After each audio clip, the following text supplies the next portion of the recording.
Tem memórias que doem mais que cicatrizes. Como aquela tarde chuvosa de setembro, quando meu próprio filho me olhou, não como a mãe que o criou, mas como um problema a ser resolvido. Me chamo Marlene, tenho 68 anos, e nunca imaginei que envelhecer significaria deixar de ser pessoa para virar um fardo inútil. A chuva batia nas janelas da casa que comprei com meu falecido marido Augusto, há mais de 30 anos. A mesma casa onde criei Ricardo, nosso único filho. Aquela tarde, enquanto eu regava minhas violetas, pequena rotina que mantinha desde a partida de Augusto 5 anos atrás, ouvi a campainha tocar. Era Ricardo, com Vanessa, sua esposa de 5 anos. Que surpresa boa! Sorri, genuinamente feliz. Visitas deles eram raras desde que se mudaram para o condomínio fechado do outro lado da cidade. Entrem. Acabei de fazer bolo de laranja. O rosto de Ricardo tinha aquela expressão que aprendi a reconhecer desde sua adolescência, quando queria algo, e já havia ensaiado como conseguir. Sentaram-se no sofá da sala, recusando o bolo. Mau sinal. Ricardo nunca recusava meu bolo de laranja.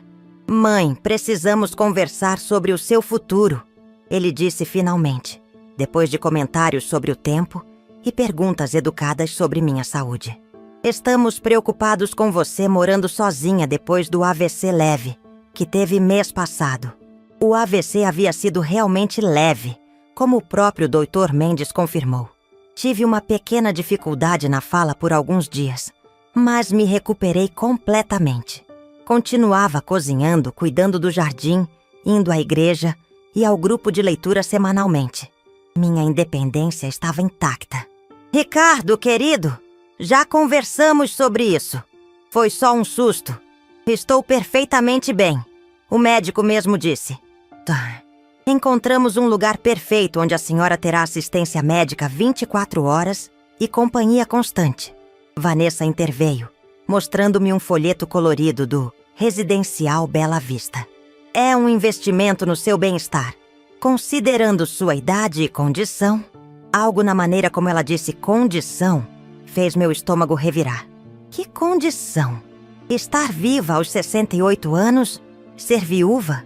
Ou simplesmente ocupar uma casa de 3 quartos em um bairro valorizado? Agradeço a preocupação, mas estou feliz aqui. Esta é minha casa, onde guardo minhas memórias com seu pai. Meus amigos estão por perto. Minha igreja. Meu jardim. Mãe. Ricardo suspirou como se explicasse algo muito óbvio a uma criança teimosa. Não é questão do que a senhora quer, mas do que precisa. Já viu o que acontece com pessoas da sua idade que sofrem quedas vivendo sozinhas? Ficam dias no chão até alguém encontrar. Mas eu não caí. E tenho o botão de emergência que você mesmo instalou. Apontei para o pequeno dispositivo que carregava no pescoço. A discussão continuou, com argumentos cada vez mais insistentes. Percebi que não era uma sugestão. Era um plano já em andamento. Eles já haviam visitado o lugar, falado com a administração, até escolhido um quarto. Com vista para o jardim, como a senhora gosta, disse Vanessa. Como se isso compensasse arrancar-me de meu lar. Resisti por 2 semanas. Ricardo aparecia quase diariamente. Às vezes com Vanessa, às vezes sozinho. As visitas começavam com conversa casual e inevitavelmente terminavam no assunto do residencial. Telefonava várias vezes ao dia, perguntando se eu tinha tomado os remédios, se havia comido direito, se não estava me sentindo tonta. Uma dessas tardes, enquanto me preparava um chá na cozinha, ouvi Ricardo no telefone na sala, acreditando que eu não conseguiria escutar. É inútil discutir com ela, Vanessa. É um fardo teimoso. Talvez seja a hora de considerar as outras opções que o advogado sugeriu. Um fardo teimoso. Um fardo inútil. As palavras perfuraram meu coração como agulhas. Em segundos, dezenas de memórias inundaram minha mente. Eu, acordando às 4 horas da manhã para preparar marmitas e depois dar aulas em 2 turnos para pagar a faculdade de Ricardo. Eu, abrindo mão de uma oportunidade de mestrado em outra cidade, porque ele ainda era adolescente e precisava de estabilidade. Eu, hipotecando esta mesma casa para ajudá-lo a abrir seu primeiro negócio, que faliu 6 meses depois. Nunca o cobrei por nada disso. Era meu filho. Sacrifícios faziam parte do amor. Na semana seguinte, cedi. Não por acreditar que era o melhor para mim, mas por exaustão emocional.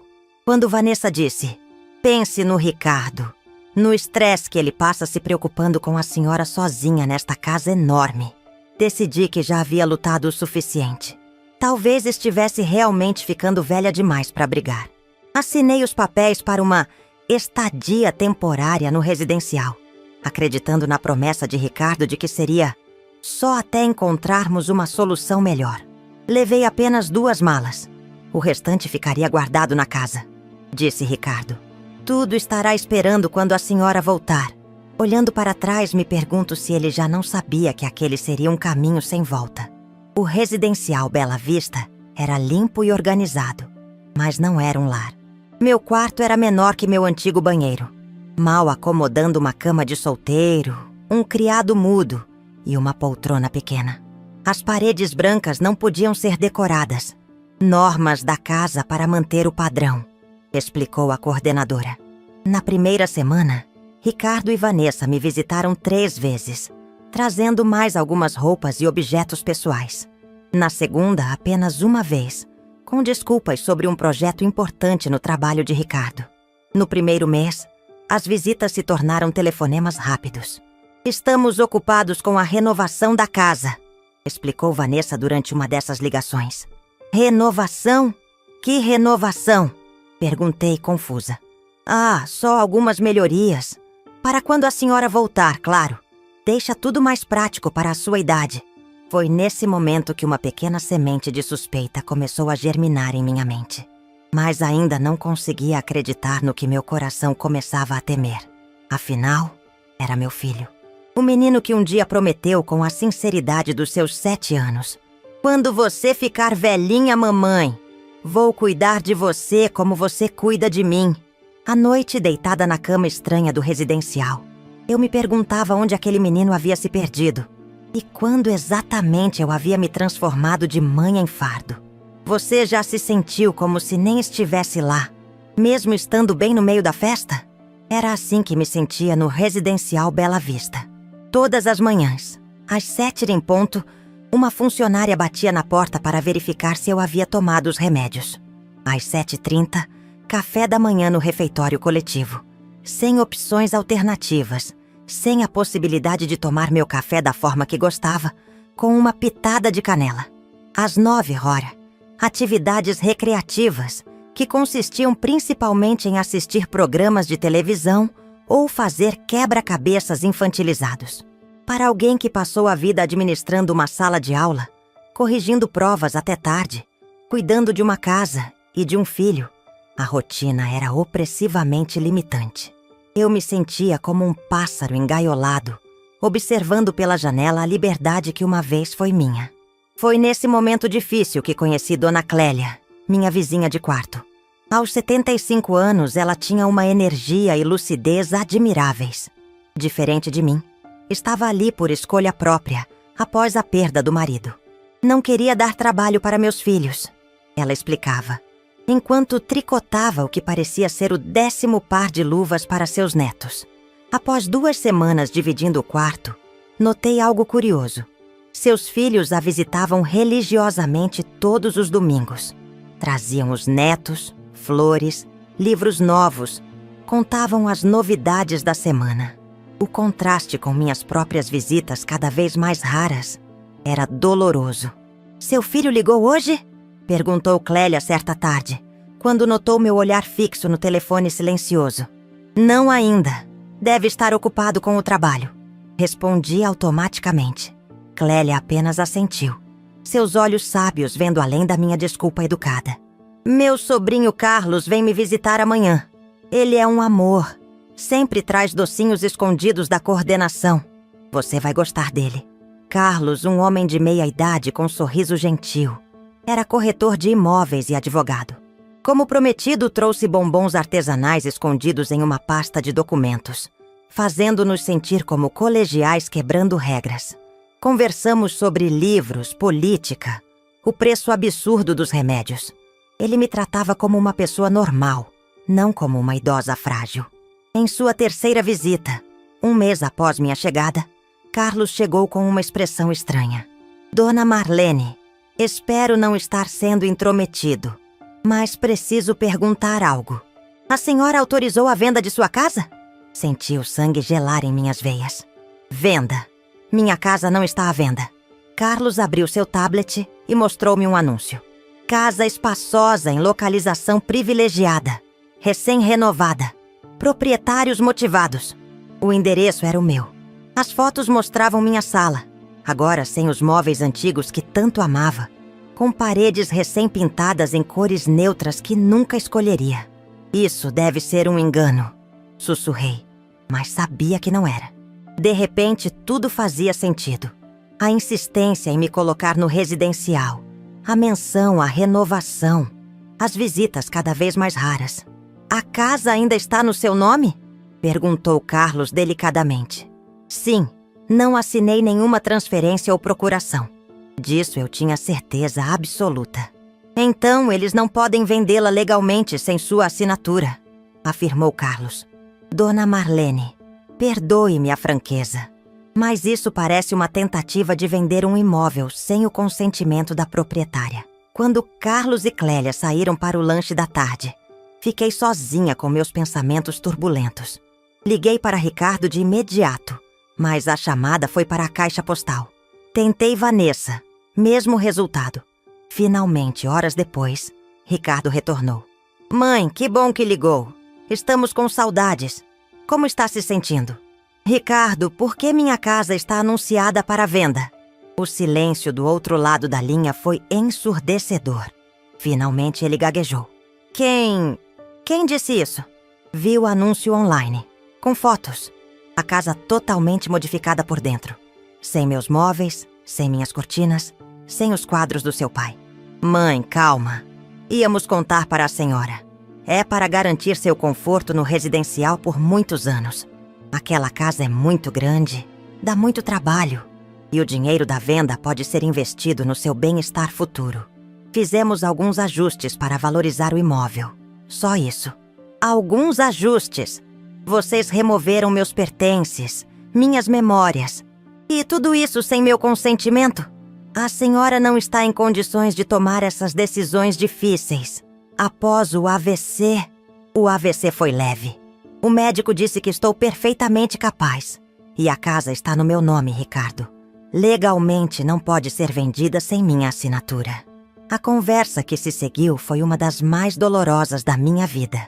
Ricardo alternava entre justificativas vazias sobre pensar no meu futuro e insinuações de que eu não estava mentalmente capaz de gerenciar meus bens. Quando finalmente desligamos, eu sabia que havia sido enganada e manipulada pelo meu próprio filho. Naquela noite, chorei pela primeira vez desde que chegara ao residencial. Não pela casa em si, embora ela significasse muito, mas pela traição. Como pôde Ricardo, o menino que embalei em meus braços quando a febre o atacava, o adolescente para quem costurei fantasias de última hora, o jovem para quem sacrifiquei meus próprios sonhos, me tratar como um obstáculo a ser removido. Pela manhã, algo havia mudado dentro de mim. As lágrimas secaram, deixando uma clareza que não sentia há meses. Se meu próprio filho me via como descartável, eu precisava me tornar minha própria defensora. Carlos é um bom advogado? Perguntei a Clélia durante o café da manhã. Um dos melhores da cidade. Por quê? Porque preciso de ajuda legal. Vou retomar o controle da minha vida. Nos dias que se seguiram, com a ajuda discreta de Clélia e depois de Carlos, comecei a planejar minha saída. Carlos me explicou que eu poderia deixar o residencial a qualquer momento, já que havia sido admitida voluntariamente e não havia nenhuma interdição legal contra mim. A senhora é plenamente capaz aos olhos da lei, garantiu-me Carlos. Pode ir e vir como quiser, gerenciar seus bens, tomar todas as decisões sobre sua vida. Ninguém pode impedi-la. Lentamente fui me apropriando desse conhecimento, sentindo uma força ressurgir dentro de mim. Não era apenas uma questão de recuperar minha casa. Era sobre recuperar minha dignidade e autonomia. Quando Ricardo me ligou na semana seguinte, fui cordial, evitando confronto. Deixei-o acreditar que havia aceitado minha situação, que confiava em suas decisões. Era mais fácil planejar minha saída se ele não suspeitasse de nada. "Está gostando mais do residencial, mãe?" perguntou ele com evidente alívio na voz. "Estou me adaptando", respondi vagamente. "As pessoas são gentis. Viu? Eu disse que seria melhor para você. Mais tranquilo, sem preocupações." "Sim, filho. Você sempre soube o que é melhor para mim", disse com uma ironia que ele não captou. Quando desliguei, senti-me estranhamente poderosa. Pela primeira vez em meses, eu tinha um plano, um propósito. Não seria mais a mãe passiva, o fardo inútil. Seria a protagonista da minha própria história. E o primeiro capítulo dessa nova fase começaria com meu retorno para casa. Às vezes, o silêncio é o som mais alto do mundo. Foi o que descobri naquela quarta-feira, 3 meses após minha internação no residencial Bela Vista, quando finalmente retornei à minha casa. O lugar estava em silêncio, mas parecia gritar com todas as mudanças. A saída do residencial foi surpreendentemente fácil. Escolhi um dia em que sabia que Ricardo estaria em uma viagem de negócios. Informação que obtive casualmente durante nossa última conversa telefônica. Com a ajuda de Carlos, que gentilmente se ofereceu para me acompanhar, simplesmente informei a coordenação que estava saindo. "Mas seu filho precisa vir buscá-la, dona Marlene", disse a recepcionista confusa. "Na verdade, não", respondeu Carlos mostrando o documento que havia preparado. "A dona Marlene é legalmente capaz e está aqui por vontade própria. Não há nenhuma ordem judicial ou médica que a obrigue a permanecer." A jovem hesitou, claramente sem saber como proceder. Finalmente chamou a coordenadora, que após uma breve conversa com Carlos, concordou relutantemente com minha saída. "Seu filho ficará muito preocupado", ela tentou uma última vez. "Mandarei uma mensagem assim que estiver instalada", respondi com uma tranquilidade que não sentia. No táxi, a caminho de casa, uma mistura de ansiedade e determinação me dominava. O que encontraria? Quanto da minha vida anterior ainda estaria lá? A resposta veio assim que Carlos usou suas habilidades para abrir a porta, cuja fechadura havia sido trocada. Minha casa, mas não minha casa. As paredes, antes de um amarelo suave que escolhi com Augusto, agora eram de um cinza impessoal. Os móveis antigos da sala haviam desaparecido, substituídos por peças modernas e sem personalidade que claramente foram escolhidas para agradar compradores em potencial, não para serem vividas. "Fizeram um bom trabalho de preparação para a venda", comentou Carlos profissionalmente, embora seu tom revelasse simpatia pela minha situação. Caminhei lentamente pelos cômodos, absorvendo cada mudança. A cozinha onde preparei milhares de refeições para minha família agora tinha bancadas de granito e eletrodomésticos de aço inoxidável que nunca usei. O quarto que dividi com Augusto por 30 anos estava irreconhecível, com papel de parede moderno e uma cama king size que ocupava quase todo o espaço. Todo o quarto de Ricardo, que mantive intacto mesmo após sua saída de casa, um santuário de memórias de sua infância e adolescência, havia sido transformado em um home office, sem nenhum vestígio de que um dia foi o refúgio do menino que criei. "Onde estão minhas coisas?", murmurei, mais para mim mesma que para Carlos. Seguindo um instinto, abri a porta do porão.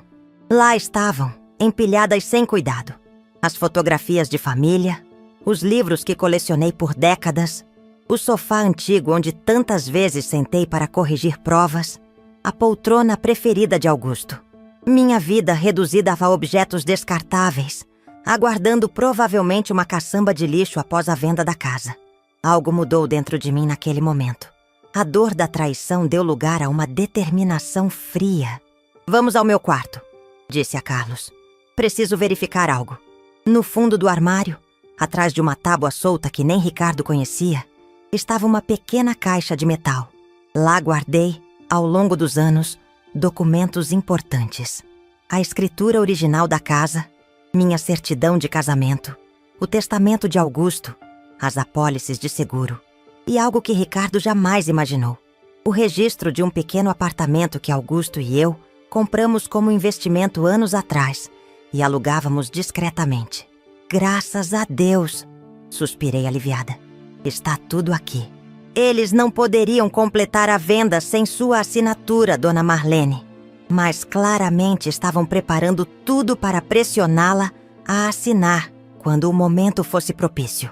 Enquanto vasculhava a casa em busca de mais pistas, encontrei na gaveta do escritório algo que me gelou o sangue. Um documento parcialmente preenchido para minha interdição judicial por incapacidade cognitiva. Só faltavam as assinaturas do médico e do juiz. A data planejada era para o mês seguinte.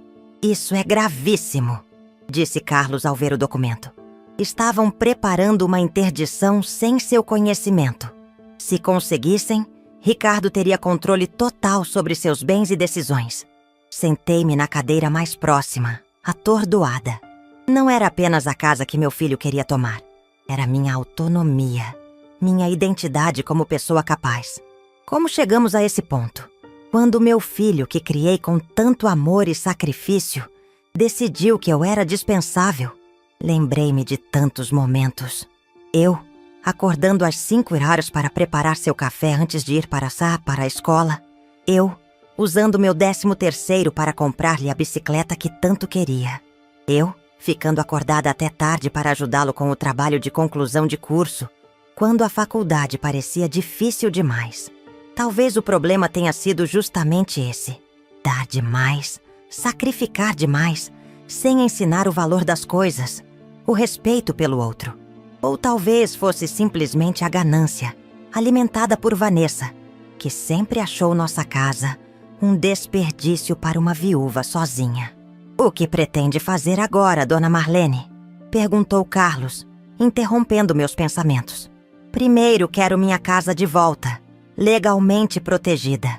Depois vou decidir o que fazer com ela. Nos meus termos, não nos deles." Nos dias seguintes, com a ajuda de Carlos, tomei medidas legais para proteger meu patrimônio. Registrei formalmente minha saída voluntária do residencial. Contratei um serviço de segurança para trocar as fechaduras novamente e instalar um sistema de alarme. Transferi minhas contas bancárias para uma nova agência, cancelando qualquer acesso que Ricardo pudesse ter. Embora a casa estivesse diferente, era ainda meu lar. Resgatei do porão meus pertences mais queridos, recolocando-os aos poucos, reclamando meu espaço. As paredes continuariam cinzas por enquanto. Eu tinha planos maiores e não valia a pena repintá-las ainda. Porque, após muito refletir, decidi que venderia a casa. Não pelos motivos de Ricardo, não sob pressão, mas porque agora representava um capítulo da minha vida que precisava fechar. Usaria o dinheiro para comprar um lugar menor, mais adequado para mim, e investiria o restante no meu futuro. Nos meus termos, com minha dignidade intacta. E assim, com uma tranquilidade que surpreendeu até a mim mesma, preparei-me para o inevitável confronto que viria quando Ricardo descobrisse que seu plano havia fracassado. Nunca imaginei que o dia mais feliz dele seria o pior da minha vida. Mas também nunca imaginei que veria meu filho adulto chorando na minha porta com uma ordem de despejo nas mãos. Uma inversão tão completa que parecia quase poética. Ricardo descobriu que eu havia retornado à casa 3 dias depois da minha chegada. Primeiro vieram as ligações insistentes, dezenas delas, que deixei cair na caixa postal. Depois, as mensagens de texto, alternando entre preocupação exagerada e irritação mal disfarçada. "Mãe, onde você está? Estamos preocupadíssimos. Por favor, atenda o telefone. É perigoso você estar sozinha. Isso é muito irresponsável da sua parte, depois do que pagamos pelo residencial." A última frase revelava tanto. Não era preocupação, era frustração por ter perdido o investimento. Quando finalmente decidi atender, mantive a conversa breve e direta.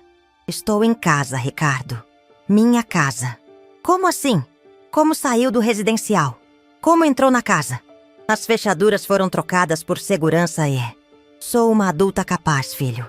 Saí porque quis. Entrei na minha própria casa como proprietária que sou.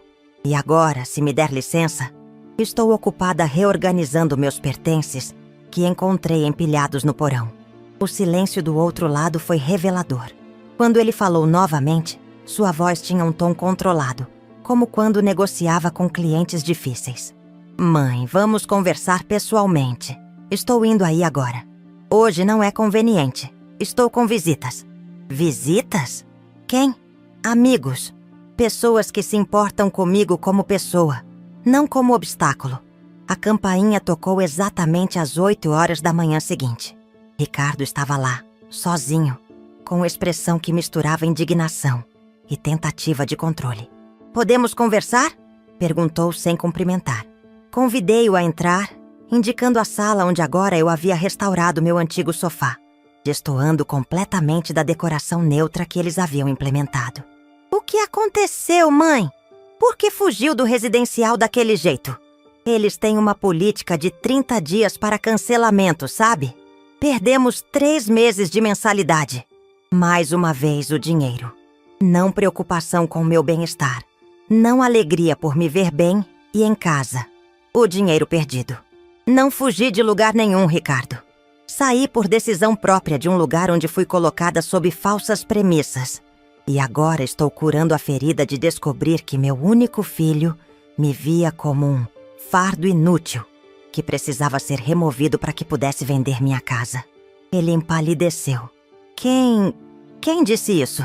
Você mesmo numa conversa telefônica com Vanessa, nesta mesma sala, um dia antes de eu concordar em ir para o residencial. E não negue, encontrei os documentos do plano de venda da casa e até mesmo o início do processo de interdição judicial. Ricardo passou da palidez ao rubor, do espanto à defensiva. Mãe, a senhora está distorcendo tudo. Sim, planejamos vender a casa, mas para seu benefício. Esta casa é grande demais, dá trabalho demais. A senhora teve um AVC, poderia ter outro. E quanto à interdição, era apenas uma precaução, caso a senhora ficasse confusa. Confusa? Ricardo, olhe para mim. Levantei-me, erguendo o queixo. Tenho 68 anos, não 98. Sou professora aposentada. Leio diariamente, faço palavras cruzadas. Administrei esta casa por décadas. O médico confirmou que estou em plena capacidade mental. A única confusão aqui é sua, achando que poderia tomar decisões pela minha vida sem meu consentimento. Passamos quase 1 hora nessa discussão circular. Ricardo alternava entre justificativas vazias e tentativas de manipulação emocional. Depois de tudo que fizemos por você... só pensamos no seu bem. Pai teria entendido. A menção a Augusto foi a gota d'água. Não ouse usar seu pai nessa conversa. Ele nunca teria concordado com isso. E você sabe disso. Quando o Ricardo finalmente saiu, parecia mais resignado que arrependido. Prometeu voltar com Vanessa para resolvermos isso como família. Não imaginava o que estava por vir. 2 semanas se passaram sem notícias dele. Usei esse tempo para consultar um corretor de confiança indicado por Carlos e colocar a casa à venda, por decisão própria, em meus termos. O valor sugerido foi significativamente maior que o anunciado por Ricardo, justamente porque não havia pressa ou proprietários motivados. Foi numa tarde chuvosa, ironicamente similar àquela em que tudo começou, que Ricardo apareceu novamente. Desta vez, seu rosto estava inchado, olhos vermelhos, mãos trêmulas segurando um papel amassado. Mãe, sua voz mal saía. Preciso da sua ajuda. Com dificuldade explicou a situação. Ele e Vanessa haviam se endividado profundamente com a reforma da casa. Minha casa. Acreditando que a venda seria rápida e lucrativa. Haviam usado o próprio apartamento como garantia para os empréstimos. Agora, com a venda suspensa e as parcelas atrasadas, o banco ameaçava executar a hipoteca. Estamos prestes a ser despejados, mãe. Não temos para onde ir. Olhei para aquele homem. Meu filho, sim, mas agora um estranho em muitos sentidos. e senti uma mistura complexa de emoções. A mãe em mim queria protegê-lo, como sempre fiz. Mas a mulher que fui traída e descartada por ele precisava manter limites claros. "Quanto vocês devem?" perguntei calmamente. Ele mencionou uma soma considerável, quase metade do valor da casa. "E o que espera que eu faça?" Pensei que talvez pudesse nos emprestar o dinheiro, ou até deixar que morássemos aqui temporariamente, até resolvermos nossa situação. A ironia era quase dolorosa.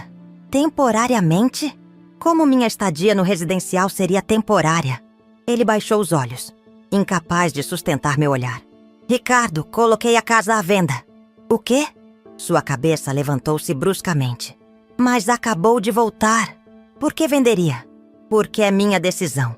Vou comprar um apartamento menor e investir o restante.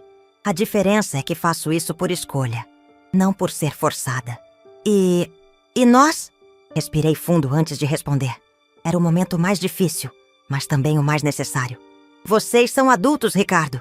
Fizeram escolhas, agora precisam enfrentar as consequências." "Está nos abandonando?" Sua voz subiu, incrédula. Depois de tudo que vocês fizeram por mim?" Interrompi, minha voz calma, mas firme. "Como me chamar de fardo inútil? Como me internar num residencial contra minha vontade? Como tentar vender minha casa sem meu consentimento? Como iniciar um processo de interdição pelas minhas costas?" Ele não tinha respostas, apenas lágrimas de autocomiseração. "A casa já tem 3 interessados", continuei. "Quando for vendida, comprarei meu apartamento. O restante será investido para minha aposentadoria. E nós ficamos na rua?" A indignação substituiu as lágrimas. "Essa foi sua escolha quando decidiu que eu era dispensável, filho. Não a minha." Aquela noite, depois que Ricardo saiu furioso batendo a porta, fiquei acordada refletindo. Não sentia alegria pela situação difícil dele. Apenas uma certeza tranquila de que estava finalmente priorizando minha própria vida. O ciclo de sacrifício incondicional havia terminado. Era hora de viver meus anos restantes com dignidade e em meus próprios termos. Posso te contar como num só minuto eu deixei de ser mãe e virei um incômodo? A transformação não acontece de repente. É construída em pequenos momentos de desrespeito, em olhares impacientes, em decisões tomadas sobre você sem sua participação. Até que um dia, você se vê tratada não como pessoa, mas como um problema a ser resolvido. 2 meses se passaram desde aquela tarde em que Ricardo apareceu com a ordem de despejo. A casa foi vendida na semana seguinte, por um valor que superou minhas expectativas. Com o dinheiro, comprei um apartamento confortável em um condomínio para pessoas acima de 60 anos. Minha escolha, não uma imposição. É um lugar agradável, com segurança, jardins bem cuidados e atividades sociais para quem deseja participar. Meu apartamento tem 2 quartos, um para mim e outro que transformei em um escritório.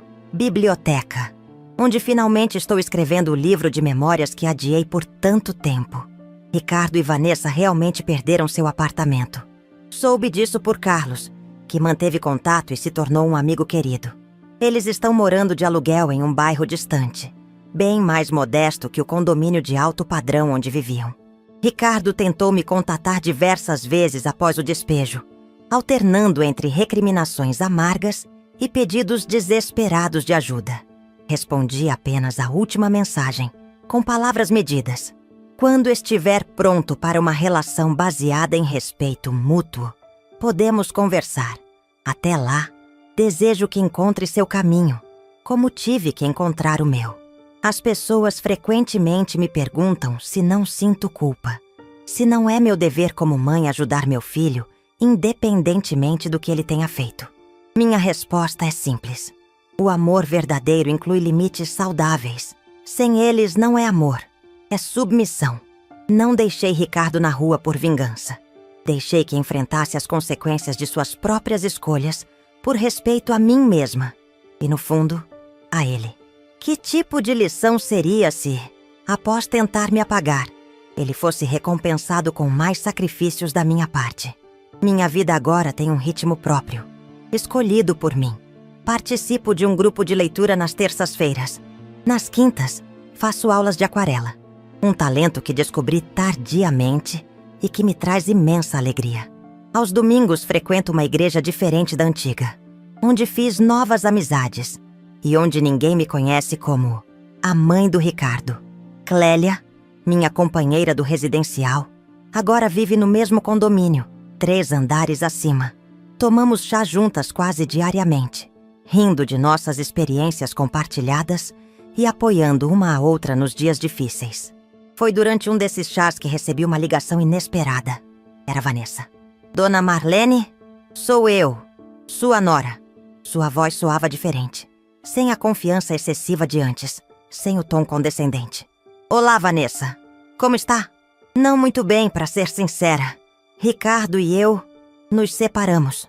Não fiquei particularmente surpresa. Relacionamentos construídos sobre valores materiais raramente sobrevivem aos tempos difíceis. Sinto muito, respondi. E era verdade.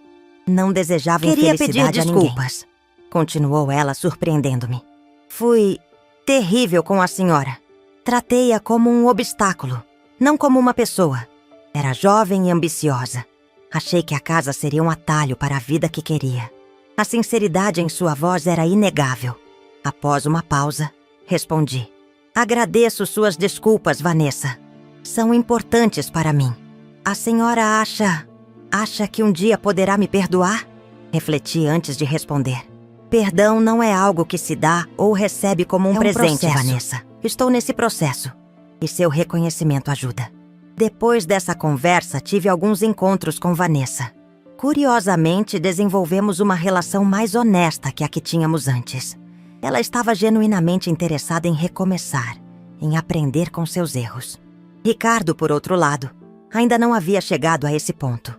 Em nosso único encontro após a venda da casa, um café rápido em um lugar neutro, ele oscilou entre justificativas e recriminações. Se não tivesse sido tão teimosa, se tivesse entendido que só queríamos ajudar, agora estou sem nada por sua causa. Não, Ricardo, corrigi gentilmente. Está sem nada porque tentou tomar o que não era seu. Há uma grande diferença. Ele ainda tem um longo caminho pela frente. E eu não posso percorrê-lo por ele. Esta manhã, enquanto tomava meu café na pequena varanda do meu novo apartamento, observando o nascer do sol pintar o céu de laranja e rosa, percebi algo importante. Pela primeira vez em décadas, estou vivendo verdadeiramente para mim. Não como mãe, não como esposa, não como professora. Embora todas essas identidades continuem sendo parte de quem sou. Mas agora, primeiramente, como Marlene. A dor da traição nunca desaparecerá completamente. Há cicatrizes que o tempo não apaga totalmente. Mas essas cicatrizes também são marcas de sobrevivência, de força, de autorrespeito reconquistado. Se Ricardo um dia encontrar o caminho de volta, não como um filho que vê a mãe como recurso a ser explorado, mas como um adulto capaz de uma relação saudável, minha porta estará aberta. Não para retomar o que tínhamos antes, mas para construir algo novo, baseado em respeito mútuo. Enquanto isso, vivo cada dia plenamente. Planto flores na minha pequena varanda. Pinto aquarelas que capturam memórias preciosas. Escrevo capítulos do meu livro, contando histórias que merecem ser preservadas. Faço amizades genuínas, baseadas em quem sou agora, não em quem fui. A ironia não me escapa. Foi precisamente ao ser tratada como um fardo inútil que encontrei a força para me libertar e descobrir meu verdadeiro valor. A casa que Ricardo tanto cobiçava acabou sendo o instrumento da minha emancipação, não da minha prisão. As flores da minha varanda balançam suavemente com a brisa da manhã. Resistentes, coloridas, vivas, como eu. E neste momento, isso é mais que suficiente. É uma vitória completa.